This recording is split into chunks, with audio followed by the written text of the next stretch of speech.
Hi friends, welcome to my channel. ಎಲ್ಲರೂ ಹೇಗಿದ್ದೀರಾ friends? ಬನ್ನಿ ಫ್ರೆಂಡ್ಸ್, ಇವತ್ತು ನಾನೊಂದು ಸ್ವೀಟ್ ರೆಸಿಪಿನ ಹೇಳ್ಕೊಡ್ತಾಯಿದ್ದೀನಿ. ಇದು ಗೆಣಸೆಲೆ ಅಂತ. ಇದಕ್ಕೆ ಒಂದೊಂದು ಊರಲ್ಲಿ ಒಂದೊಂದು ಥರ ಹೆಸರು ಹೇಳ್ತಾರೆ. ಗೆಣಸೆಲೆ ಅಂತ ಹೇಳ್ತಾರೆ, ಪತ್ರೋಳಿ ಅಂತ ಹೇಳ್ತಾರೆ, ಕಡುಬು ಅಂತಲೂ ಹೇಳ್ತಾರೆ.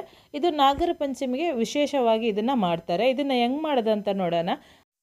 ನೀವು ನನ್ನ ಈ ವಿಡಿಯೋನ ಫಸ್ಟ್ ಟೈಮ್ ನೋಡ್ತಾ ಇದ್ದೀರಾ, ಪ್ಲೀಸ್ ಸಬ್ಸ್ಕ್ರೈಬ್ ಮಾಡಿ, ಪಕ್ಕದಲ್ಲಿರುವಂಥ ಬೆಲ್ ಐಕನ್ ಒತ್ತಕ್ಕೆ ಮರಿಬೇಡಿ ಫ್ರೆಂಡ್ಸ್. ಹೆಂಗೆ ಮಾಡೋದಂತ ನೋಡೋಣ ಬನ್ನಿ ಫ್ರೆಂಡ್ಸ್. ಗ್ಯಾಸ್ ಆನ್ ಮಾಡಿಕೊಂಡು ಒಂದು ಫ್ರೈ ಪ್ಯಾನ್ನ ಇಟ್ಕೊಂಡಿದ್ದೀನಿ. ಈ ಫ್ರೈ ಪ್ಯಾನು ಬಿಸಿ ಆದ ನಂತರ ಇದಕ್ಕೆ ಒಂದು 1/4 ಕಪ್ಪಷ್ಟು ನಾನು ಎಳ್ಳನ್ನು ಹಾಕ್ಕೊಂಡಿದ್ದೀನಿ. ಬಿಳಿ ಎಳ್ಳು ಬರುತ್ತಲ್ಲ, ಆ ಎಳ್ಳನ್ನು ಹಾಕ್ಕೊಂಡು ಇದನ್ನು ರೋಸ್ಟ್ ಮಾಡ್ಕೋಬೇಕು. ಕಲರ್ ಚೇಂಜ್ ಆಗಿ ಒಂದು ಒಳ್ಳೆ ಅರೋಮ ಬರುವವರೆಗೂ ಇದನ್ನು ಫ್ರೈ ಮಾಡ್ಕೋಬೇಕು, ರೋಸ್ಟ್ ಮಾಡ್ಕೋಬೇಕು. ಅದು ರೋಸ್ಟ್ ಆದ ನಂತರ ಒಂದು ಪ್ಲೇಟಿಗೆ ಹಾಕ್ಕೊಳ್ಳಿ. ಆಮೇಲೆ ಇದಕ್ಕೆ ಅವಲಕ್ಕಿ ತಗೊಳ್ಳಿ, ಪೇಪರ್ ಅವಲಕ್ಕಿ ಅಂತ ಬರುತ್ತಲ್ಲ, ಅದನ್ನು ತಗೋಬೇಕು. ಅದನ್ನು ಕೂಡ ಕಲರ್ ಚೇಂಜ್ ಆಗಿ ಕ್ರಿಸ್ಪಿ ಆಗುವವರೆಗೂ ಇದನ್ನು ಏನು ಮಾಡಬೇಕು, ಫ್ರೈ ಮಾಡ್ಕೋಬೇಕು, ರೋಸ್ಟ್ ಮಾಡ್ಕೋಬೇಕು. ಇವಾಗ ರೋಸ್ಟ್ ಮಾಡ್ಕೊಂಡಾಗಿದೆ, ಅದನ್ನು ಒಂದು ಪ್ಲೇಟಿಗಾಗಿ ಹಾಕಿ ನಾನು ಇವಾಗ ಪಕ್ಕದಲ್ಲಿ ಇಡ್ತಾ ಇದ್ದೀನಿ. ಇವಾಗ ಮತ್ತೆ ಒಂದು ಕಡಾಯಿನ ಇಟ್ಕೊಂಡಿದ್ದೀನಿ. ಕಡಾಯಿ ಬಿಸಿ ಆದ ನಂತರ ಇದಕ್ಕೆ 1.5 ಕಪ್ಪಷ್ಟು ನಾನಿವಾಗ ಬೆಲ್ಲನ ಹಾಕ್ತಾಯಿದ್ದೀನಿ. ಬೆಲ್ಲ ಹಾಕ್ಕೊಂಡು 1/4 ಕಪ್ಪಷ್ಟು ನೀರು ಹಾಕ್ಕೊಂಡು ಇದನ್ನು ಕರಗಿಸ್ಕೋಬೇಕು. ಬೆಲ್ಲ ಎಲ್ಲ ಕರಗುವವರೆಗೂ ಇದನ್ನು ನೀವು ಕರಗಿಸ್ಕೊಳ್ಳಿ. ಇವಾಗ ಬೆಲ್ಲ ಎಲ್ಲ ಕರಗ್ತಾ ಬಂತು ಬೆಲ್ಲ. ಆವಾಗ ನಾನಿವಾಗ ಒಂದು 2 ಮೀಡಿಯಮ್ ಸೈಜದ್ದು ಆನಿಯನ್ನ ಕಟ್ ಮಾಡಿಕೊಂಡು ಹಾಕ್ತಾಯಿದ್ದೀನಿ. ಇದೊಂದು ಒಳ್ಳೆ ಟೇಸ್ಟ್ ಕೊಡುತ್ತೆ. ಇದು ಹಾಕ್ಕೊಂಡ್ರೆ ತುಂಬಾ ಚೆನ್ನಾಗಿರುತ್ತೆ ಆನಿಯನು. ಇಲ್ಲ ಅಂದರೆ ಸ್ಕಿಪ್ ಮಾಡಿಕೊಂಡ್ರೂ ಆಗುತ್ತೆ.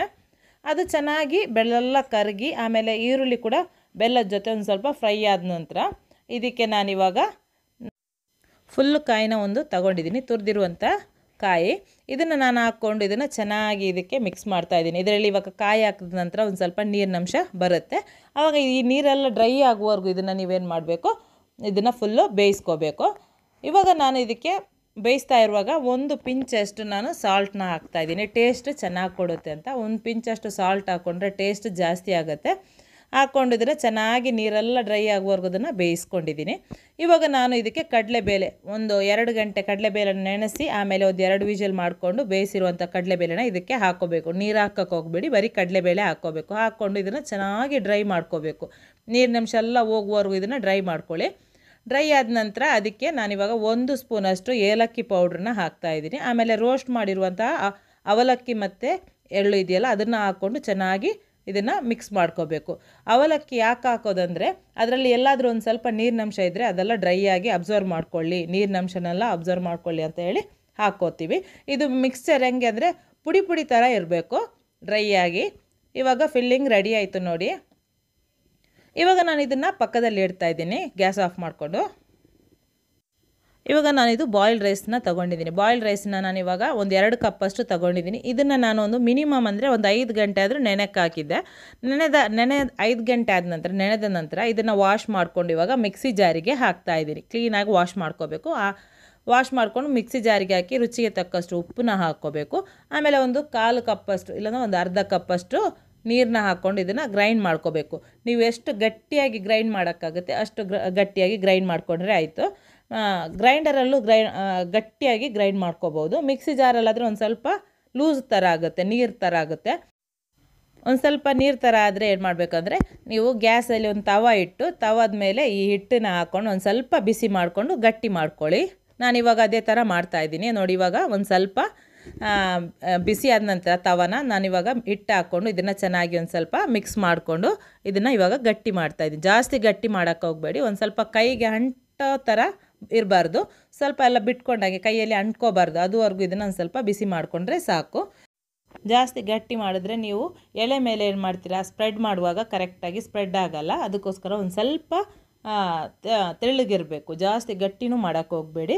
ಇದಕ್ಕೆ ಒಂದು ಸ್ವಲ್ಪ ನೀರನ್ನ ತಗೊಂಡಿದ್ದೀನಿ. ಸ್ಪ್ರೆಡ್ ಮಾಡುವಾಗ ಏನಾದರೂ ಕೈಗೆ ಅಂಟುವಾಗ ಏನು ಮಾಡಬೇಕು, ಅದಕ್ಕೆ ಈ ನೀರನ್ನ ಒಂದು ಸ್ವಲ್ಪ ಕೈಗೆ ಡಿಪ್ ಮಾಡಿಕೊಂಡು ಅದನ್ನು ಸ್ಪ್ರೆಡ್ ಮಾಡ್ತಾ ಇರಬೇಕು. ಇವಾಗ ನಾನು ಒಂದು ಸ್ವಲ್ಪ ಹಿಟ್ಟನ್ನ ತಗೊಂಡು ಅದನ್ನೇನು ಮಾಡ್ತಾಯಿದ್ದೀನಿ ಅಂದರೆ ಸ್ಪ್ರೆಡ್ ಮಾಡ್ತಾಯಿದ್ದೀನಿ. ಎಲೆ ಮೇಲೆ ಇಟ್ಟು ಎಲೆನ ಕ್ಲೀನಾಗಿ ಒರೆಸ್ಕೋಬೇಕು. ಕೆಳಗಡೆ ಮೇಲ್ಗಡೆ 2 ಕ್ಲೀನಾಗಿ ವಾಶ್ ಮಾಡಿಕೊಂಡು ಅದನ್ನು ಒರೆಸಿದ ನಂತರ ಇದಕ್ಕೆ ಹಿಟ್ಟನ್ನು ಇಟ್ಟು ಈ ಥರ ಕೈಯಲ್ಲಿ ಸ್ಪ್ರೆಡ್ ಮಾಡ್ತಾ ಬರಬೇಕು. 2 ಸೈಡ್ ಮೇಲ್ಗಡೆ ಕೂಡ ಕೆಳಗಡೆ ಕ್ಲೀನಾಗಿ ಸ್ಪ್ರೆಡ್ ಆಗೋ ಥರ ಹಿಟ್ಟೆಲ್ಲ ಕ್ಲೀನಾಗಿ ಸ್ಪ್ರೆಡ್ ಆಗುವವರೆಗೂ ಇದನ್ನು ನೀವೇನು ಮಾಡಬೇಕು, ಸ್ಪ್ರೆಡ್ ಮಾಡ್ಕೋಬೇಕು. ತೆಳ್ಳಗಿನ ಲೇಯರ್ ಬರಬೇಕು, ದಪ್ಪವಾಗಿ ಮಾಡೋಕ್ಕೆ ಹೋಗಬೇಡಿ. ಎಷ್ಟು ತೆಳ್ಳಗಾಗುತ್ತೆ ಅಷ್ಟು ತೆಳ್ಳಗೆ ಮಾಡಿಕೊಂಡ್ರೆ ಈ ಗನ್ಸೆಲ್ಲ ತುಂಬಾ ಚೆನ್ನಾಗಿ ಬರುತ್ತೆ. ಮಧ್ಯದಲ್ಲಿ ನಾವು ಮಾಡಿರುವಂಥ ಫಿಲ್ಲಿಂಗ್ ಇದೆಯಲ್ಲ ಆ ಫಿಲ್ಲಿಂಗ್ನ ಇಟ್ಟು ಇದನ್ನು ನೀವು ಸ್ಟ್ರೈಟಾಗೂ ಫೋಲ್ಡ್ ಮಾಡ್ಕೋಬೋದು, ಇಲ್ಲಾಂದರೆ ಈ ಥರ ಅರ್ಧ ಮಗ್ಚಿ ಫೋಲ್ಡ್ ಮಾಡಿಕೊಂಡು ಮಾಡ್ಕೋಬೋದು. ಇವಾಗ ನಾನು ಮಾಡೋದು ತೋರಿಸ್ತಾ ಇದ್ದೀನಿ ನೋಡಿ. ಇನ್ನೊಂದು ಸಲ ಮಧ್ಯದಲ್ಲಿ ಈ ಥರ ಹಿಟ್ಟನ್ನ ಇಟ್ಟು ಇದನ್ನು ಏನು ಮಾಡಬೇಕು, ನೀವು ಸ್ಪ್ರೆಡ್ ಮಾಡ್ಕೋಬೇಕು. ಫುಲ್ಲು ಎಲೆ ಎಲ್ಲ ಫುಲ್ಲು ಸ್ಪ್ರೆಡ್ ಆಗುವವರೆಗೂ ಇದನ್ನು ಸ್ಪ್ರೆಡ್ ಮಾಡ್ಕೊಳ್ಳಿ. ಆಮೇಲೆ ಮಧ್ಯಕ್ಕೆ ಮತ್ತೆ ಅದೇ ಥರ ನಾವು ಮಾಡಿರುವಂಥ ಫಿಲ್ಲಿಂಗ್ ಇದೆಯಲ್ಲ ಫಿಲ್ಲಿಂಗ್ನ ಹಾಕ್ಕೊಂಡು ಇದನ್ನು ಕೈಯಲ್ಲಿ ಪ್ರೆಸ್ ಮಾಡ್ತಾ ಅದನ್ನು ಸೈಡೆಲ್ಲ ಪ್ರೆಸ್ ಮಾಡ್ತಾ ಟೈಟ್ ಅದನ್ನು ಫುಲ್ಲು ಕ್ಲೋಸ್ ಮಾಡ್ಕೋಬೇಕು, ಓಪನ್ ಆಗಬಾರ್ದು, ಅದು ಆ ಥರ ಮಾಡ್ಕೋಬೇಕು. ಇವಾಗ ನೋಡಿ ಇದನ್ನೆಲ್ಲ ನಾನು ಇವಾಗ ರೆಡಿ ಮಾಡ್ಕೊಂಡು ಬಂದಿದ್ದೀನಿ. ಇದನ್ನು ನಾನಿವಾಗ ಸ್ಟೀಮರಲ್ಲಿ ಇದನ್ನು ಬೇಯಿಸ್ಕೋಬೇಕು. ನಾನಿವಾಗ ಸ್ಟೀಮರಲ್ಲಿ ಇಡ್ತಾ ಇದ್ದೀನಿ. ನಾವು ಮಾಡಿರುವಂಥ ಗೆಣಸೆಲೆನ ನಾನಿವಾಗ ಸ್ಟೀಮರಿಗೆ ಇಡ್ತಾ ಇದ್ದೀನಿ, ಇದು ಬೇಯೋಕ್ಕೋಸ್ಕರ. ಇವಾಗ ಎಲ್ಲನ ಇಟ್ಟಿದ್ದೀನಿ. ಇಟ್ಟು ಇದಕ್ಕೆ ಮುಚ್ಚಲನ್ನು ನಾನಿವಾಗ ಮುಚ್ತಾ ಇದ್ದೀನಿ. ಮುಚ್ಚಿ ಇದನ್ನು 30 ನಿಮಿಷ ಬೇಯಿಸ್ಕೋಬೇಕು. ಫಸ್ಟ್ ಹೈ ಫ್ಲೇಮಲ್ಲಿ ಒಂದು ಸ್ವಲ್ಪ ಸ್ಟೀಮ್ ಬರೋಕ್ಕೆ ಶುರು ಆದ ನಂತರ ಅದನ್ನು ಮೀಡಿಯಮ್ ಫ್ಲೇಮಲ್ಲಿ ಇಟ್ಟು 30 ನಿಮಿಷ ಬೇಯಿಸ್ಕೋಬೇಕು.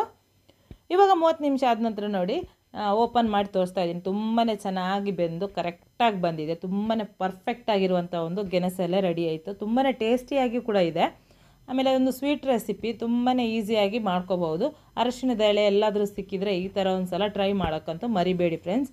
ಟ್ರೈ ಮಾಡಿ ಹೆಂಗಾಯಿತು ಅಂತ ನನಗೆ ಕಮೆಂಟಲ್ಲಿ ಕಮೆಂಟ್ ಹಾಕಿ. ಆಮೇಲೆ ಈ ರೆಸಿಪಿನ ಜಾಸ್ತಿಯಾಗಿ ಇವಾಗ ನಾಗರ ಪಂಚಮಿ ಬರುತ್ತೆ ಅಲ್ವ, ಆವಾಗ ಜಾಸ್ತಿಯಾಗಿ ಎಲ್ಲರೂ ಮಾಡೋದು. ತುಂಬಾ ಸಿಂಪಲ್ ಆಗಿರುವಂಥ ಒಂದು ರೆಸಿಪಿ. ಆಮೇಲೆ ಈ ರೆಸಿಪಿ ಹೆಂಗಾಯಿತು ಅಂತ ನನಗೆ ಕಮೆಂಟಲ್ಲಿ ಒಂದು ಕಮೆಂಟ್ ಹಾಕಿ.